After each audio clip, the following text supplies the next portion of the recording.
Okay, welcome back here. Like I said, I was going to get a little bit of time to do some things today to my heater, so I finally have done got all my pieces cut out, and I've got my box halfway put together already. Right now I'm just working on what I've done here. So I just put a piece of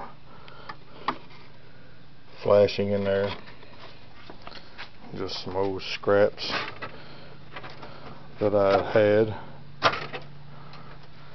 and basically what I'm doing here is get a piece in here to kind of help, especially down here at the bottom, because my motor, and I'll also get the part number of this here in a minute, just in case anybody wants to know it. It's actually going to fit down inside the box there, but as you can see, the purpose for that being in there is so I've got the top plate here. This will actually go down, of course, on top of the box, but the air is going to get drawn into this intake hole. It'll get pulled inside there, and when it pulls it inside the box, of course, the only place, since it's going to have a top on it, the only place it's got to go is out through the exhaust port here. But the purpose of this is, instead of having just a square box in here, because when the air comes in here, instead of it hitting these corners and just kind of moving around inside this box, hopefully by putting this in here, when it does pull in there, it'll kind of just help just kind of motion that air on around and direct it right toward the exhaust port. So hopefully it increases airflow instead of just having air coming down this corner and just kind of staying inside the box. Maybe this will kind of help direct the airflow and direct it right out the exhaust port there. So that's the reason for the flashing. But my little board, of course you can't see it, it's getting pretty close to being dry. You can't see it with all the sun glare, but anyways, which was actually going to be the trim piece I'm going to put across the top of this arch, since my box does have an arch to it. It's just going to be a trim piece that's going to go on the glass side. I'm not going to put one on the top side because it'll cause more problems than what I want. So when it dries, I'm going to bring it over here and see how well it holds an arch to where I can hopefully put it down on top of my box. And I'll have another one made for the other end later on today, but I'm just experimenting with one piece right now to see how it goes. But that's what I'm out here doing right now. I done got the outside of my box, but all I gotta do is put my motor back in and just kind of take this flash and just kind of put a couple of staples in it just to hold it in place, and put the top on it and get it screwed down, and might get out here and just get my charger and get my other box that I've already got made for last year's heater and bring them both out here to see how well both of them will run off one charger. But I think I am going to wind up getting two chargers, one to run each motor. I think it'd be best. But that's what I'm doing today, and I get out here and finish putting my box. I've also got this is what I'm using. It's like a 4-inch backdraft dryer. Here's the same thing I used last year. Just a draft blocker for your home dryer. I guess it just keeps air from flowing back into the house. It did have a little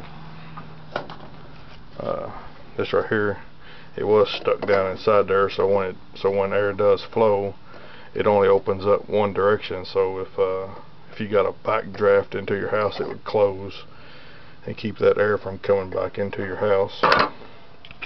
That's the purpose of that. But I just took it out, and I'm just gonna put it right there in the top of my box. That way it'll give me something for my flex duct to hook onto. And as far as the part motor goes, in case anybody wants that exact same motor, here's the box. Some of these motors, when you buy them now, which I did here about a month ago when I first bought this motor. Actually, I didn't buy this one. I searched through the store, went back in a bike and trying to find a motor with a cage on it, but the guy was telling me he pulled one off, and of course the one I wanted was the wires here. They come straight off the back of the motor, which this is the best thing, because the other one I have that I was going to use last year, it was self-grounding, and it only had one wire, and it was stuck off here to the side, and it was really a pain in the butt to make the box to mount it to. So I just went and searched the parts store and found this motor, and I tried to buy another one. I forgot what the part number was because I threw the box away last year, and they sold me one. And when I opened it up, of course, at the store they opened it up, and the motor did not have this cage on it. So a majority of the motors out there do not have the cage on them. You got to buy the cage separate. And I think the motor, just the motor by itself, was like $34.99, and the squirrel cage was like $12.99. So I did finally do some researching, and I found this is the exact same one I bought last year. It's just not sure what brand that is, a VDO. The type of store I bought it from was a value parts store. A bunch of stores that were selling value whatever they are, value parts or whatever. But anyway, there's the model number. If you just call and have them to cross-reference that one, the PM3340.